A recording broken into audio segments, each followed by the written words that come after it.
उदयपुर कांड के बाद अगर पुलिस से चंद मिनट की भी देरी हो जाती तो रियाज और गौस मोहम्मद पुलिस के हाथ से बहुत दूर उड़ गए होते। वो सीमा पार कर कर दूसरे देश चले गए होते। दरअसल रियाज अत्तारी को उसके आकाओं ने साफ कहा था, किसी भी तरह से अजमेर तक आ जाओ, फिर हम तुम्हें इस देश से बाहर ही कर देंगे। और इसी वजह से ये लोग लगातार नॉन स्टॉप बहुत तेजी से अजमेर की ओर भाग रहे थे, क्योंकि उनको लगता था कि आका के लोग अजमेर में आते ही उनको ऐसी जगह ले जाएंगे जहां भारत सरकार और भारतीय पुलिस नहीं आ पाएगी। और साथ ही उस दिन 2 कत्ल होने थे, एक तो कन्हैयालाल दर्जी का और एक और दूसरे शख्स का। और उसके लिए जो 2 लोग थे वो ऐन मौके पर नहीं आए और साजिश फेल हो गई। हालांकि रियाज अत्तारी गैंग के निशाने पर 3 लोग थे। कन्हैयालाल, एक का नाम मैं आपको पहले बता चुका हूं, वो, और एक और उसी दिन मर्डर होना था और उसी वजह से उसकी जान बच गई। दरअसल कांस्टेबल तेजपाल कहते हैं कि इस कांड को करने के बाद ये लोग बहुत तेजी से बाइक से गांव के रास्तों से जा रहे थे। ये भील जाना चाहते थे, बस रास्ते में नाथ द्वारा रुके, वो भी पानी पीने के लिए।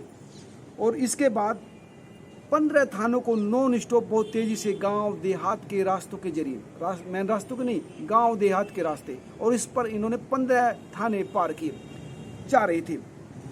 और ये देवगढ़ पहुंचे और उसके पास देवगढ़ पहुंचने के पास इन दोनों की जेब में सिर्फ 510 रुपये बचे थे। और इन सारे पैसों का उन्होंने अपनी गाड़ी में पेट्रोल डलवाया। और हालांकि उस पेट्रोल पंप पर जो कर्मचारी थे, पेट्रोल पंप डालने वाले, उनके साथ इनका झगड़ा भी हुआ। और उसके बाद ही पेट्रोल पंप के एक मालिक भगवान सिंह ने पुलिस को फ़ोन भी किया कि 2 बदमाश मेरे पेट्रोल पंप पर आए थे और अभी यहाँ से गए हैं। तो जैसे ही ये लोग वहाँ से निकले और देवगढ़ से सूचना थाने में मिली कि 2 बदमाश अभी निकले हैं, तो उसके बाद पुलिस अलर्ट पर आ गई। और 2 कांस्टेबल सत्यनारायण और गौतम पहाड़िया अपनी पुरानी बाइक से इनके पीछे लग लिए। लेकिन इनके स्पीड बहुत ज़्यादा थी, रियाज की और गौस मोहम्मद की। लेकिन इन दोनों के पास, सत्यनारायण के पास और गौतम पहाड़िया के पास पुरानी बाइक थी। इसी वजह से वो इनका पीछा नहीं कर पा रहे थे। इसी दौरान सत्यनारायण ने अपने एक परिचित से स्पोर्ट बाइक मांगी कि भैया स्पोर्ट बाइक दीजिए, वरना इसको पकड़ नहीं पाएंगे। और ये गांव देहात के रास्तों से वैसे जा रहे थे। परिचित से स्पोर्ट बाइक लेने के बाद सत्यनारायण के पीछे दौड़ पड़े। 8 किलोमीटर करीब इनके पीछे लगे रहे और गौस और रियाज सीधा भील कस्बे में घुस गए। और उसके बाद फिर भील से वापस हाईवे पर आ गए। और इस दौरान जो है, आगे रियाज बैठा हुआ था, गौस मोहम्मद पीछे बैठा था। रियाज जो है बाइक चला रहा था, गौस पीछे बैठा था। पुलिस को चकमा देने के लिए गौस मोहम्मद ने अपनी टी-शर्ट बदली, पीछे बैठे थे। और उसके बाद चंद सेकंड के लिए अपनी बाइक रोकी। उसके बाद फिर गौस मोहम्मद पीछे आया, गौस मोहम्मद ने बाइक चलाई और रियाज पीछे बैठा। इसने भी फिर अपने कपड़े बदले, एक ने हेलमेट लगाया, एक ने रुमाल अपने मुंह पर बांधा ताकि पुलिस को चकमा दिया जाए। सत्यनारायण और ये पीछे लगे हुए थे गौतम। सत्यनारायण को ये पता था कि आगे बहुत घना जंगल है, अगर जल्दी इनको नहीं पकड़ा गया तो जंगल में जाती ये फिर हाथों से ओझल हो जाएंगे। इसीलिए जो आगे पुलिस की टीम थी, शौकत की टीम थी, और दूसरे जो 7 पुलिसकर्मी नाके लगा के खड़े थे, तो शौकत वाली टीम को अलर्ट कर दिया कि ये लोग इस समय पहुंच रहे हैं।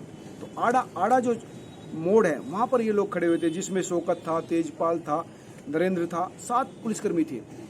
जैसे ही इनको पता लगा कि वो आ रहे हैं, तो ये भी टीम जो है अलर्ट मोड पर आ गई। लेकिन टीम के पास हथियार नहीं थी, ना बंदूक थी, ना पिस्टल थी, बेचारों के पास डंडे थे।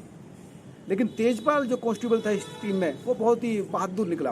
वो बिल्कुल सड़क के बीचों बीच आ गया और हाथ में ले लिया पत्थर। जैसे ही आते हुए दिखाई दी बाइक से, हाथ में पत्थर लेकर बिल्कुल तन कर खड़ा हो गया।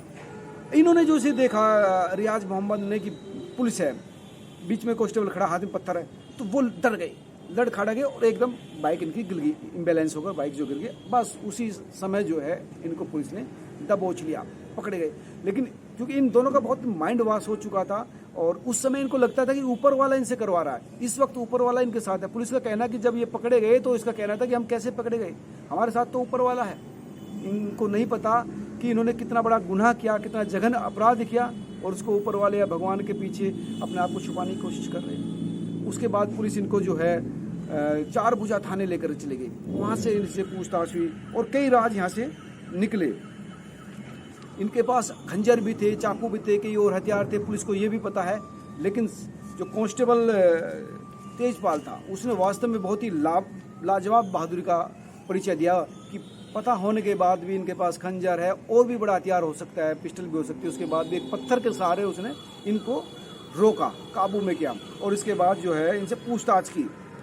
तो इन पूछताछ में इन्होंने बताया कि हम इस हत्याकांड को करने के बाद एसके इंजीनियरिंग में जो मैंने आपको बताया वहाँ गए, वहाँ पर हमने वीडियो शूट की, और जो प्रोग्राम के हिसाब से दूसरा जो हत्याकांड होना था, जो दो लोगों को, जो इनके आदमी थे उनको लगाया गया था, वो एन मौके पर जो है नहीं आए, डर गए, इसलिए वो हत्याकांड होने से रुक गए। यहाँ पर इन्होंने ये वीडियो फिर शूट किया, और यहाँ से इसको जो उसके इनके कट्टरपंथी ग्रुप थे उसमें वो वीडियो डाला। यही नहीं, सिर्फ पाकिस्तान के भी कुछ ग्रुप थे इनके पास, उस पाकिस्तानी ग्रुपों में इन्होंने इस वीडियो को डाल दिया जो इन्होंने बनाया था वहाँ पर जो एसके इंजीनियरिंग में। दरअसल ये लोग बाइक पर चलते चलते ही वीडियो वायरल कर रहे थे। नाथ द्वारा आने के बाद इन्होंने वीडियो वायरल करना शुरू किया था। पाकिस्तान के ग्रुप में भी डाला, हिंदुस्तान के ग्रुप में भी डाला, और सीधे सीधे ये अजमेर की तरफ जा रहे थे, क्योंकि उनको आका ने कहा था कि किसी भी तरह से अजमेर आ जाओ, फिर तुम्हें हम देश से बाहर ही कर देंगे। और इसी सोच के साथ कि खुदा भी उनके साथ है और आका भी उनके साथ है, उनकी ज़िंदगी बच जाएगी। लेकिन इनको नहीं पता था कि कितना बड़ा गुनाह इन्होंने किया। ऐसे व्यक्ति के साथ खुदा कैसे हो सकता है। दोस्तों, ज़िंदगी देना और लेना खुदा का काम है, भगवान का काम है। उसके काम में अगर आप हस्तक्षेप करोगे तो कैसे इसको अच्छा काम कह सकते हैं आप। किसी ने गलत किया तो उसके साथ गलत करने का निर्णय खुदा लेगा, भगवान लेगा। तुम कौन होते हैं। इन लोगों का इतना माइंड वॉश हो गया था, रेडिकलाइजेशन हो गया था, कट्टरपंथी हो गए थे कि इनको अच्छाई और बुराई, सत्य असत्य, ठीक और गलत में अंतर ही नहीं पता था। कई लोग सामने आए हैं जो बता रहे हैं कि कई लोग इनसे मिले थे। ये जो क्या नाम था इसका, आशिफ और मोहसिन, जो इनके साथ उस हत्याकांड में था, जो कन्हैयालाल दर्जी के बाहर जो खड़े हुए थे, तो भी रियाज नहीं जोड़ा था, यही इनको कट्टरपंथी बनाता था। एक दुकान पर ये दोनों मिले थे और इनको बहकाया था कि तुम हमारे साथ जुड़ो, दावत इस्लाम के साथ काम करो, बहुत अच्छा संगठन है, तुमको बरकत मिलेगी, चंदा इकट्ठा करो। और इस तरह धीरे धीरे इनको अपने रंग में रख लिया। एक ऑटो ड्राइवर ने कहा कि मुझसे भी इन्होंने ऐसी अप्रोच की थी कि तुम हमारे साथ जुड़ो, चंदा इकट्ठा किया करो, इस काम में बाहर भी आना जाना होता है, पैसे भी खूब आते हैं, चंदा इकट्ठा किया करो। लेकिन मैं इनके साथ नहीं जुड़ा। और इसी तरह इन दोनों को, मोहसिन को और आशिफ को, इन्होंने अपने साथ जोड़ा था। यानी इसका काम जो दावत इस्लाम के लिए स्लीपर सेल इकट्ठा करना था, पैदा करना था। इस्लाम के नाम पर कट्टरपंथी जो सोच है वो लोगों के अंदर पैदा करनी थी। कई लोगों ने लिखा है, एक जो विजिटर था, देखने वाला था, जो अपने नाम के पीछे अत्तारी लगाता था, उसने कहा था कि आपको पता ही नहीं कि दावत इस्लाम क्या करता है, शायद वो दावत इस्लाम को फॉलो करता है, उसका फॉलोवर्स है। दोस्तों, मुझे पता नहीं है, पूरी दुनिया को पता चलेगा कि दावत इस्लाम क्या करता है। कोई क्या करता है उसके कारनामों से जाहिर होता है दोस्त कि वो क्या कर रहा है। आप इस्लाम के नाम पर किसी की जान ले लेंगे और उसको जायज़ ठहराएंगे, ये कैसे संभव है।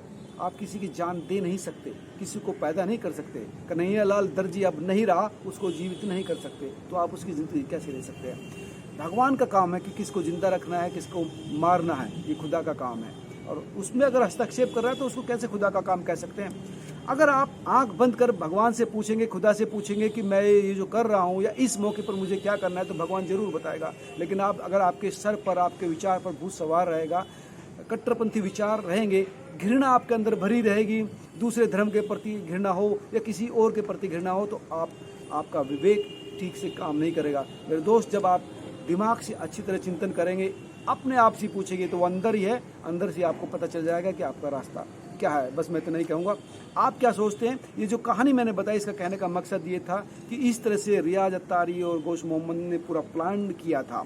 उसी दिन 2 हत्याएँ होनी थी, 3 हत्याओं का पूरा प्लान बनाया गया था। एक बिजनेसमैन को, जो मैंने नाम बताया था आपको, उसको धमकी दी गई थी, हालांकि वो शहर छोड़ कर चला गया था। और इस तरह से पुलिस ने काफ़ी मेहनत कर, बहादुरी कर, उन निहत्ते कॉन्स्टेबल्स ने, जिनके पास ना हथियार थे, सिर्फ पत्थर के बल पर, डंडे के बल पर अपनी ड्यूटी का और फर्ज निभाते हुए इन लोगों को पकड़ा, जो समाज में विभेदन पैदा करने चाहते थे। तो मेरे दोस्त, हिंदू और मुसलमान होने से पहले इंसान बनिए, उसके बाद आलिम बनिए या विद्वान बनिए, लेकिन कम से कम इंसान तो बनिए। इंसान तब बनेंगे जब इंसानियत की तरह से सोचेंगे। मेरे दोस्तों, आपका क्या कहना है, ज़रूर कमेंट करके बताना, और जुड़े रहिए, खुश रहिए। नमस्कार।